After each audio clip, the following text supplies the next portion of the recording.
Alrighty, this is the rulebook for my creation. Jack not black. Some of the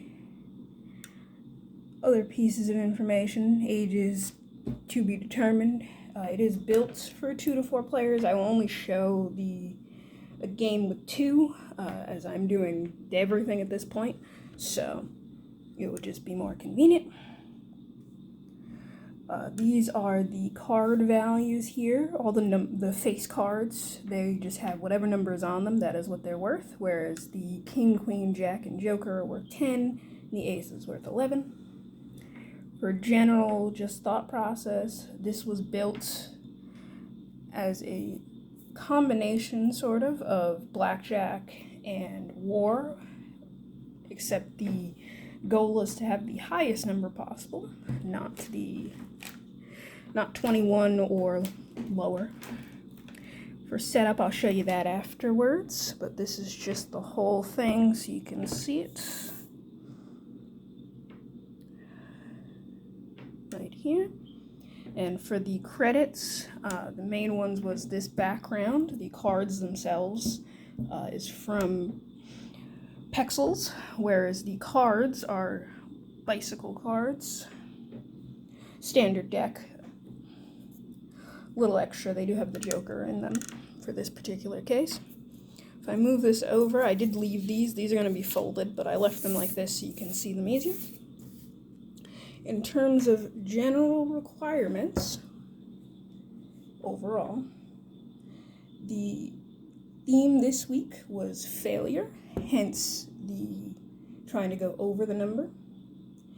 So this week's theme was winning by failing. As such, my game is a combination of blackjack and war, as I said before.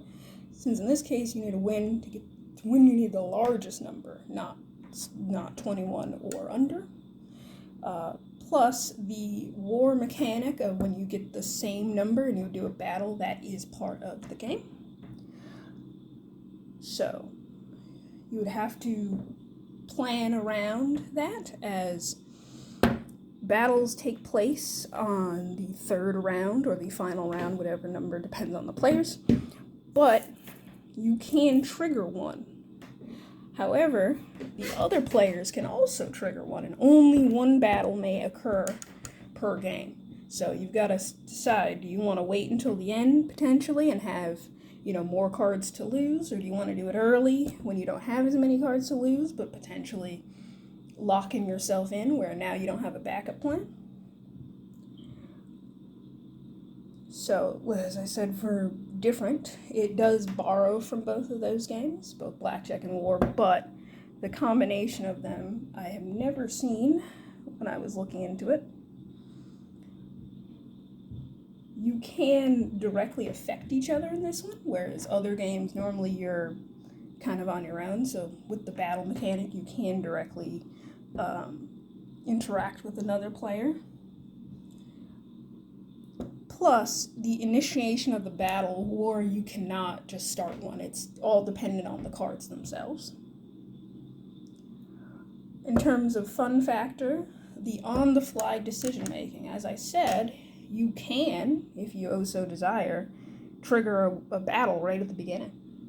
If you think that if you got, 2 low cards and you're like, hey, I'm going to just go for it, because if I lose, it's not as big of a deal, but if I win, I could potentially be hindering my opponent. Go for it. If you want to wait until the end because you notice, hey, I'm ahead of the dealer, I can just keep going. It doesn't matter. I'm good. You can. Plus, since the battle always occurs, no matter what, if it wasn't triggered, you always have to be ready to plan around that, to be ready to lose. Like if you lose, say you're 5, and you realize, hey, if I lose this 5, I'm still good. That's something to think about. In terms of work, I did create the logo that you see here and the rulebook. In terms of the credits and such, you have seen here. I did make sure to write that stuff. I didn't put here that I had done the Lego and such, since I was going to say it when I got here. Moving on, we can do an actual game. So, setup is very simple. Right over here, you can see it. It is rather large, but it's more just to cover everything. So, the dealer is given one card to start that's flipped over, which you'll see in a second. So if I go like this, this is the dealer's first card. And then it's every round they get another one. The default is 3, so we're just going to put 3 cards that are face down here. Now, if we move from that, once we're getting into the players, each player, they get 2 cards. So you just take 2. Now, in a normal game, you would not be able to see what the other player has, hence the dealer's inclusion. That way you have some kind of frame of reference for decision making instead of just, well, I guess I'll do a random something. So this is player 1 right here. If I go back on this side and flip it, this is player 2. We're just gonna move this here and put it there. Ah, they got a good one. So, now, if we're looking at the round, neither of these players would have a reason, as you can see, if I so you can look closer, they would have no reason to trigger a battle because they both are ahead of the dealer right now. So they're just gonna hit. So, first off, we'll flip the dealer's card really fast, which they got an ace, which is worth 11.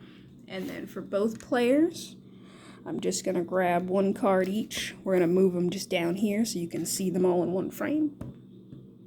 That's what they got.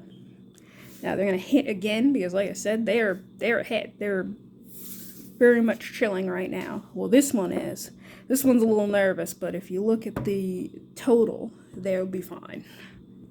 They got a 4, so if we do hit again for everybody, oh, they got an ace. They got a king. So they got an 11, they got a 10. And like I said, they have no reason to do any battles yet because this final one is going to trigger a battle. The dealer got a 7. So if both players, we'll move this right here, move it down. And player on the left got a 10, player on the right got a 3, meaning player on the right needs to gather up their cards. What they do have, these 4 here, gather them and shuffle them for a second to see which one they're going to lose.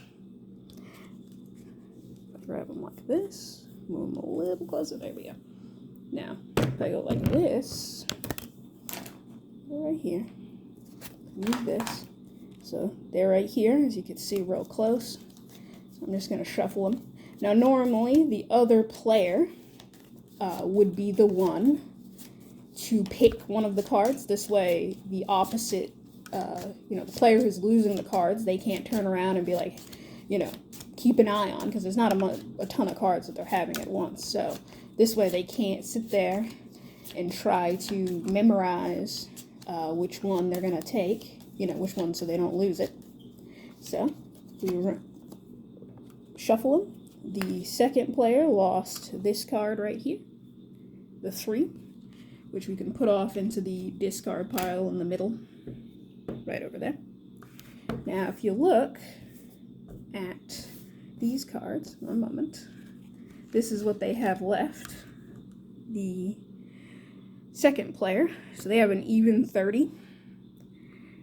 The one on the left has an 35, actually. They made it to 35 because the cards you get from the battle, it only determines what you lose. You don't actually add that to your total or anything.